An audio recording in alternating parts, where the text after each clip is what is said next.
목사님 귀한 특송 감사드립니다. 오늘 본문 말씀을 가지고 안식과 희년이다라는 제목으로 한 시간 함께 말씀을 나누도록 하겠습니다.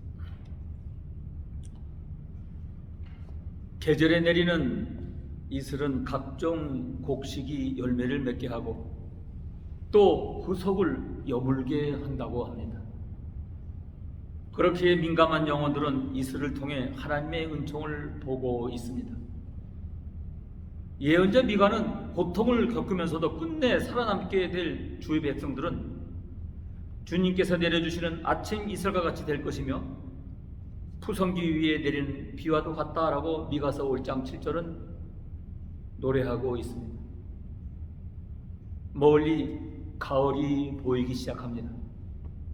은총이 여러분의 메마른 심령에 내리기를 주님으로 축복합니다. 병의 원인은 대개 스트레스에서 온다고 합니다. 분주하게 질주하다 보니 시각이 좁아지는 만큼 소견도 좁아집니다. 따라서 다른 이를 바라보는 눈빛은 점점 사나워지고 말투는 점점 퉁명스러워집니다. 언제나 경계의 눈빛을 하고 사람들을 대합니다. 그러니 마음도 착잡하고 늘 피곤합니다. 이사야서 57장 10절에 우상을 찾아 나선 여행길이 고되어서 지쳤으면서도 너는 헛소거라고 말하지 않는구나. 오히려 너는 우상들이 너희에게 새 힘을 주어서 지치지 않았다고 생각하는구나 라고 말씀하고 있습니다. 오늘 우리가 살아갈 힘, 불안에 시달리지 않는 마음의 고요, 이웃들에 대한 깊은 신뢰와 사랑은 어디에서 오는 것입니까? 그것은 주님의 선물이라고 이사야는 단언하고 있습니다. 진정한 안식은 우리의 마음을 주님께로 돌려보낼 때 경험할 수 있다는 것이죠. 이스라엘 민족은 세계 열방 가운데 참으로 독특한 민족입니다. 왜냐하면 하나님께서 그 민족의 역사 가운데 개입하셔서 그 민족을 다스리셨기 때문입니다. 하나님은 다른 모든 이방신들과 차원을 달리하시는 분이십니다.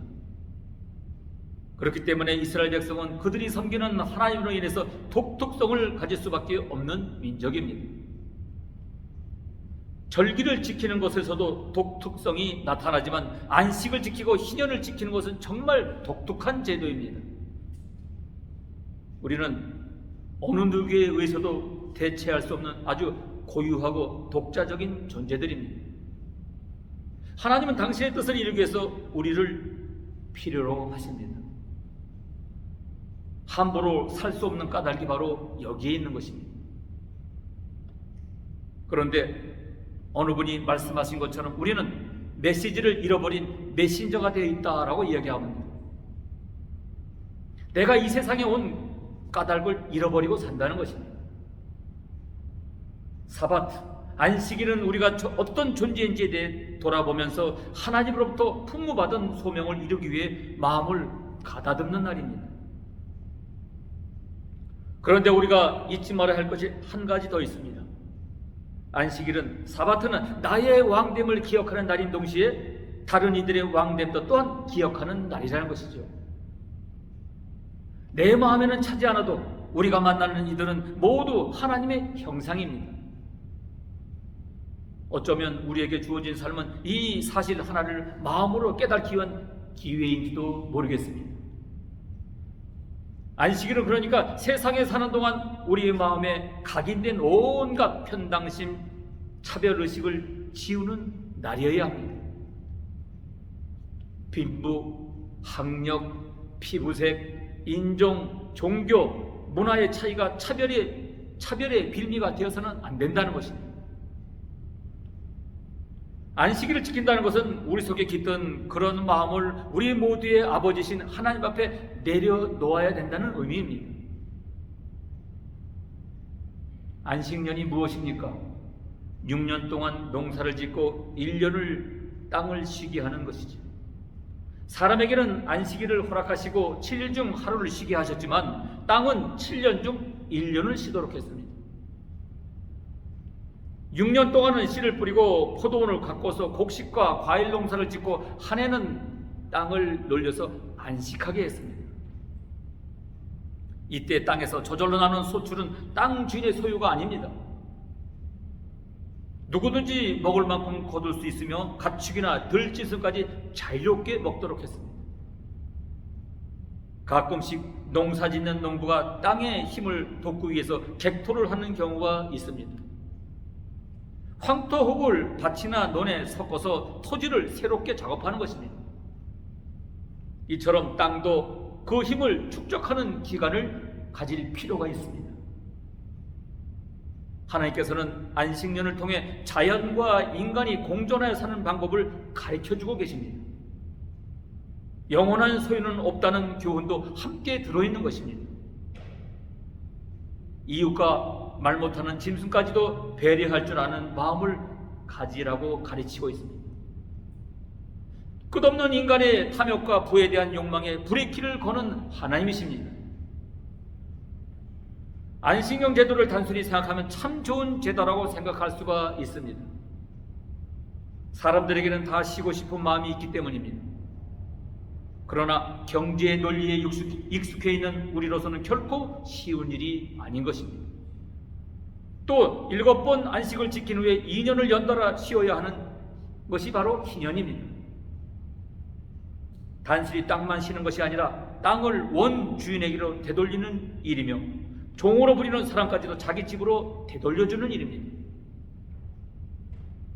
희년은 말 그대로 기쁘고 복된 해라는 뜻입니다. 49년 안식년은 평소의 안식년과 다름없이 땅을 놀리고 소출을 거두지 않는 해로 지키지만은 다음 해인 희년은 샀던 노예를 풀어주고 땅을 본래 주인에게 돌려주어야 합니다. 희년에는 소유권을 되돌려주는 해입니다. 자유를 선포하고 자기 기업으로 돌아가는 해입니다. 희년에는 안식년과 같이 땅을 놀려야 합니다. 추수를 해서는 안 되고 땅에서 난 소출은 누구라도 가질 수가 있습니다. 희년이 걸린 안식년에는 내리 2년을 쉬어야 합니다. 희년에는 자기 소유를 제외하고는 모두 무상으로 돌려줘야 하고 풀어줘야 합니다. 지나치게 부를 축적했거나 인권을 유린하지 못하도록 제동 장치를 마련해 놓은 제도입니다. 50년에 한 번씩 희년을 정하신 것은 인생에서 단 한 번 있는 일입니다. 이것은 열심히 일하여 얻은 부와 명예를 대물림하지 말라는 뜻도 있습니다. 서구에서 상속세를 무겁게 징수하는 것은 성경의 희년 사상을 도입한 예입니다. 상속을 해도 세금 때문에 실제 상속할 재산이 거의 없으므로 상속을 하기보다는 사회에 환원함으로써 죽어서도 명예를 가질 수 있도록 유도한 세법입니다. 인구의 4분의 1인 1000만 명이 기독교인이라는 한국에서 이러한 세법의 제정이 요원하다는 것은 우리 기독교인으로서는 수치라고 말할 수 있겠습니다. 희년을 지키는 것은 안식년을 지키는 일보다 훨씬 더 힘든 일입니다. 삶의 가치를 어떻게 돈으로만 매길 수가 있겠습니까? 돈과 전혀 관계없이 행복감을 느낄 때도 많은 것이 오늘 우리의 삶입니다.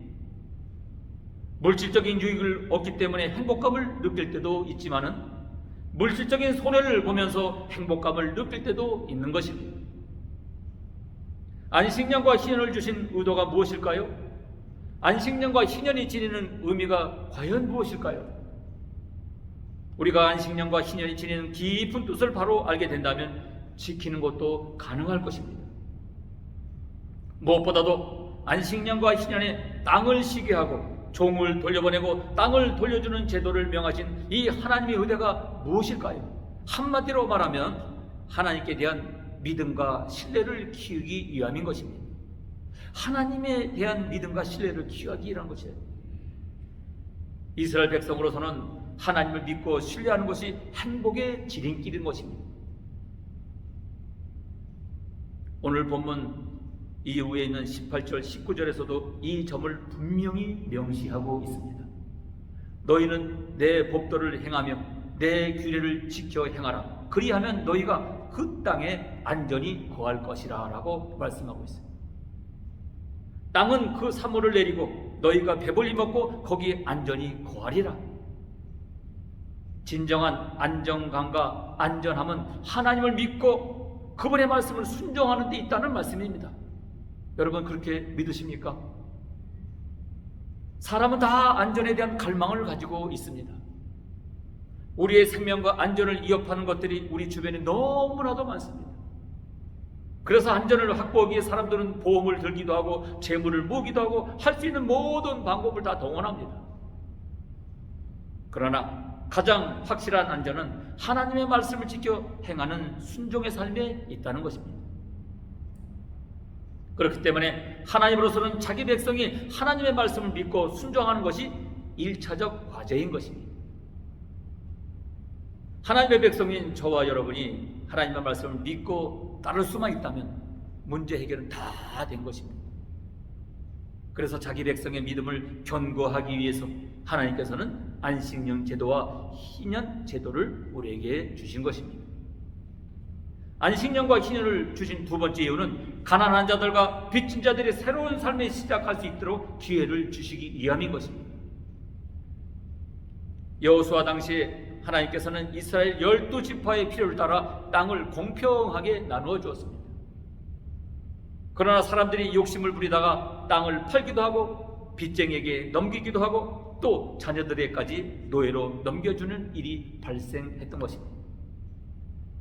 하나님께서는 인간의 탐욕과 연약으로 인해서 그런 사태가 발생될 경우를 미리 내다보시고 이런 제도를 명하고 계신 것입니다.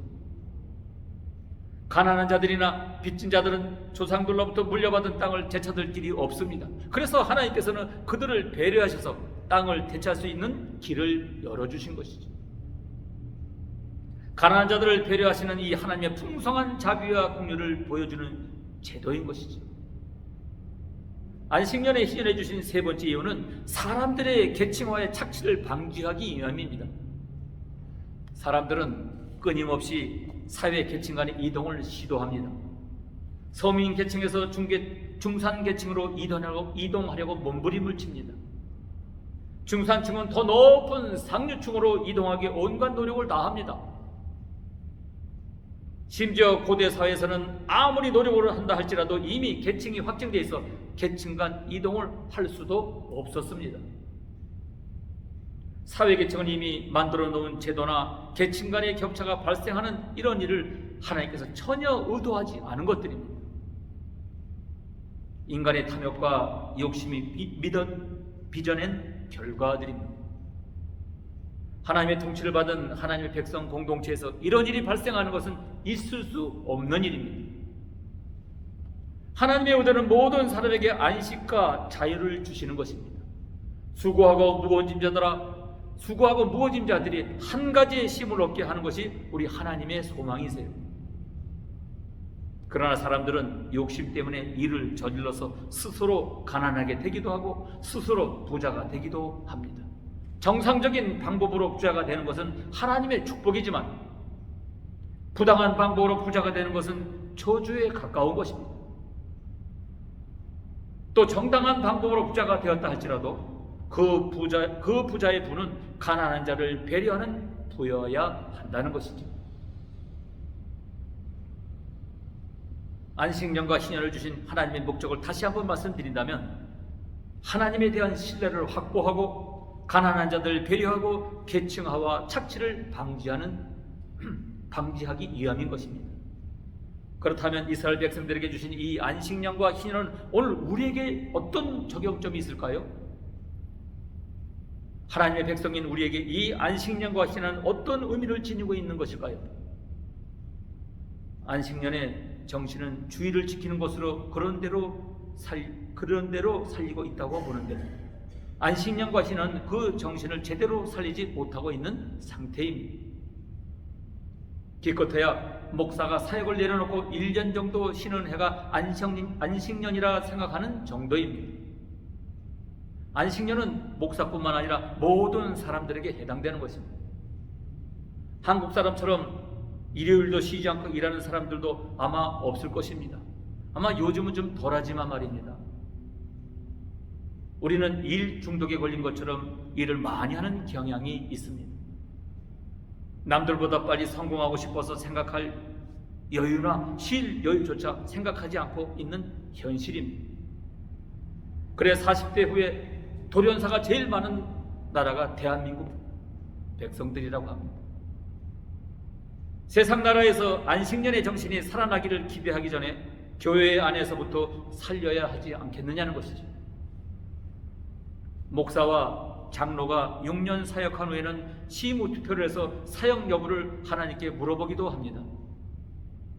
장로님인 경우에는 시무투표에서 신임을 받지 못하면 그래도 그 교회에 머물러 있을 수 있지만, 목사인 경우에는 그 교회를 떠나야만 합니다. 또 장로인 경우에도 일반 직장이기 때문에 생계에 어려움이 없지만, 목사인 경우에는 생계에 어려움이 있습니다. 그럼에도 불구하고 6년을 사역했기 때문에 교회가 안식년을 취할 수 있도록 1년 동안을 대책을 세워준다면, 목사도 마음의 준비를 하고 다음의 준비를 할 수 있을 것입니다. 그런 제도를 도입하면 목사나 장로가 더 신실하게 사역에 임할 것이기 때문에 교회를 떠나는 불상사는 발생하지 않으리라 여겨지는 것입니다. 시무투표보다 더 성경적인 방법은 6년 동안 사역을 하고 한 해 동안은 직분을 온전히 내려놓고 재충전을 하는 것입니다. 안식년의 정신은 특정인만 안식하는 것이 목적이 아니라 전체에게 안식이 흘러가야 한다는 것입니다. 오늘 본문에 나타난 하나님의 안식 개념은 한마디로 말해서 보면 총체적인 안식이라고 할 수가 있겠습니다. 반면에 우리를 포함해서 사람들이 생각하는 안식은 상당히 편견적인 안식이나 부분적인 안식이 있습니다. 하나님의 안식이 왜 총체적인 안식입니까? 사람은 기껏해야 자기 자신의 안식을 챙기기에 급급한데, 하나님께서는 한 개인뿐만 아니라 이 지구상에 있는 모든 사람들의 안식을 염두에 두고 계시기 때문입니다. 하나님께서는 심지어 남종과 여종과 나그네와 품꾼의 안식을 챙기고 계시고, 땅과 포도원과 포도나무의 안식도 챙기시고, 나아가서는 육축과 땅에 있는 들짐승의 안식까지도 챙기고 계십니다. 사람이 생각하는 안식의 개념과 하나님이 생각하는 안식의 개념은 큰 차이가 있습니다. 보통 사람은 자기 자신에게 안식이 있으면 그만이라고 생각하는데, 하나님께서는 자신이 창조한 모든 피조물에게 안식을 주시는 것입니다. 바리새인들이 예수님을 향해 왜 안식일에 일하냐고 항의할 때도 예수님께서는 내 아버지께서 일하시니 나도 일한다라고 말씀하셨습니다. 이 기록을 통해서 대답하심으로 자신이 누군가를 분명히 밝히시고 계신 것입니다. 하나님의 아들이라는 아버지께서는 지금도 우리를 위해 일하고 계시고 안식일의 주인은 하나님이십니다. 이것이 바로 아버지의 마음이요 어머니의 마음이에요. 자식에게 안식이 있기까지는 조금도 쉴 마음이 없는 것이 부모의 마음이지 않습니까?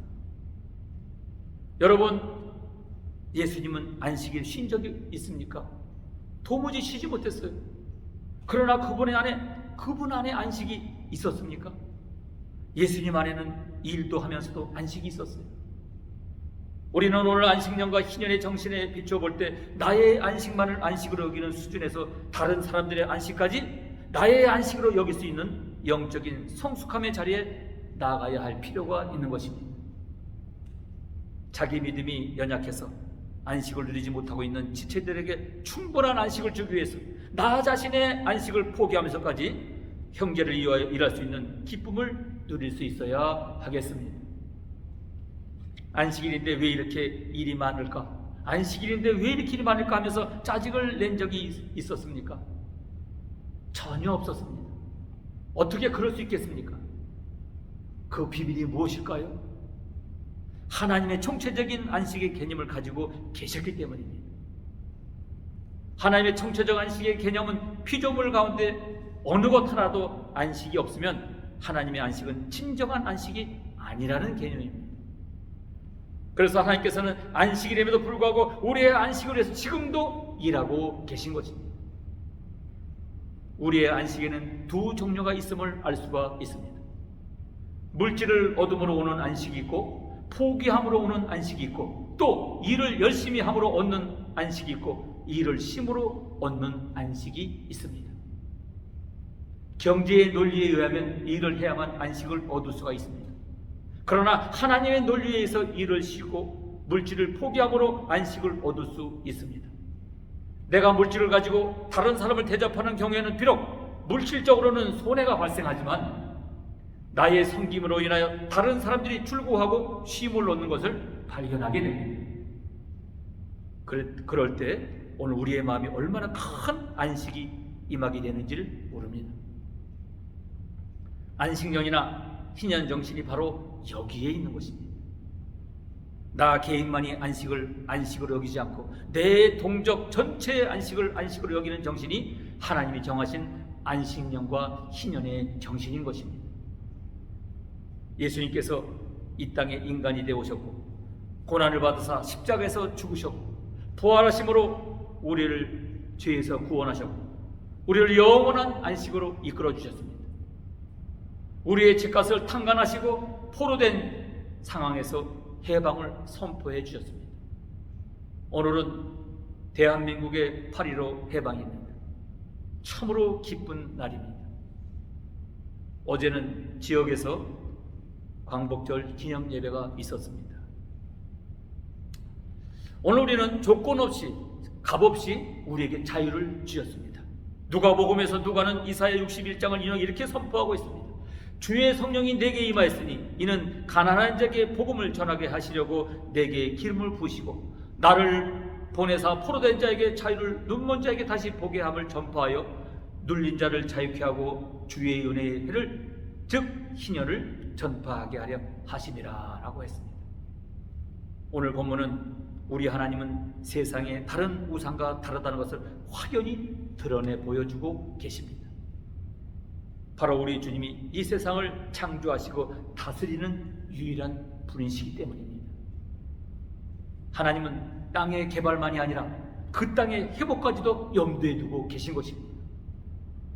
너 얼마나 놀랍고 위대한 분이십니까? 이 세상에서 안식이 필요하지 않는 피조물이 있겠습니까? 여러분은 육적으로 영적으로 충분한 안식을 누리고 있습니까? 또 여러분 주위의 사람들은 얼마나 안식을 누리고 있는지 관심을 가지고 계십니까? 우리 모두 안식일과 안식년과 희년의 정신을 이어받아 땅을 비롯한 모든 것이 주인이 하나님이심을 선포해야 할 것입니다. 물질이나 땅이나 재산이나 건강이나 시간에 대해서 내가 주인인 양 군림하지 않는 것이 안식년과 희년의 정신을 실천하는 삶인 것입니다. 12절에 보면 이것이 거룩이라고 말씀하고 있습니다. 이는 희년이니 너에게 거룩함이니라. 할렐루야. 나 혼자서만 안식하고 다른 사람은 고통당하는 것도 진정한 거룩이 아니라는 것입니다. 성경이 말하는 이 거룩의 성격은 자유와 안식을 나만 누리는 것이 아니라 다른 사람들, 이웃들 함께 누리는 것입니다. 거룩은 거룩을 추구하는 모든 사람들에게 유익을 가져다주는 독특성을 가지고 있습니다. 다른 사람에게 피해를 주는 거룩은 온전치 못한 거룩입니다. 온 세상이 더러운 곳은 저마다 자기 자신의 유익만을 추구하고 자기 자신만의 안식을 추구하고 있기 때문인 것입니다. 그래서 희년이야말로 온전한 거룩의 정신을 담아 있는 절기인 것입니다. 우리가 희년의 정신과 안식년의 정신으로 신앙생활에 임하게 된다면 참으로 거룩한 하나님의 백성들이 될 것입니다. 예수님은 사단의 종로로 사는 우리를 해방시키시고 하나님 나라를 선물로 주셨습니다. 우리 모두 주님이 주시는 안식을 누림과 동시에 다른 사람들에게까지 그 안식이 흘러갈 수 있도록 희년의 정신을 되새기면서 어떻게 해서든지 삶의 현장에서 실천해 볼 수 있도록 최선을 다하도록 노력해야 할 것입니다. 희년의 주인은 우리 예수님이세요. 희년은 하나님이 시작하신 일입니다. 또한 이것은 하나님의 나라를 향해 전진해 나가는 일입니다. 간단히 말하자면 우리의 현실을 하나님의 나라의 빛에 비춰 어긋난 것을 바로잡고 억눌리고 버려진 사람들을 일으켜 세워 하나님의 나라를 만들어가는 일입니다. 희년으로 새롭게 시작한 교회 성도님들, 내게 주신 말씀을 붙잡고 마음에 새기고 기도하시기를 바랍니다. 믿음 안에서 계획을 세우고 흔들리지 말고 꾸준히 밀고 나가시기를 바랍니다. 하나님이 요구하시는 더 나은 헌신을 추구하시기를 바랍니다. 그리하여 해서 헛된 길을 가면서 손해보는 인생이 아니라 오직 주님 안에서 남은 인생이 되시기를 주님의 이름으로 축원드립니다. 가을이 저 멀리서 다가오고 있습니다. 오늘 우리 마음에 흰 이슬로 내리시는 주님의 은총을 받아 참된 안식을 누리시는 여러분 모두가 되시기를 주님의 이름으로 축복합니다. 축복합니다. 할렐루야. 좋으신 거룩하시고 자비로우신 하나님 아버지, 고맙고 감사합니다. 하나님의 성령님, 참된 안식이 있게 하여 주시고 아버지 하나님이 정하신 이 아버지 안식년과 희년의 뜻을 잘 깨달아서 아버지 주님의 뜻을 온전히 이루는 우리 갈보리 새생명교회 하나님 사랑하신 모든 귀한 믿음의 종들 되게 하여 주옵소서. 감사드립니다. 예수님 존귀하신 이름 받들어 간절히 기도 올렸사옵나이다. 아멘.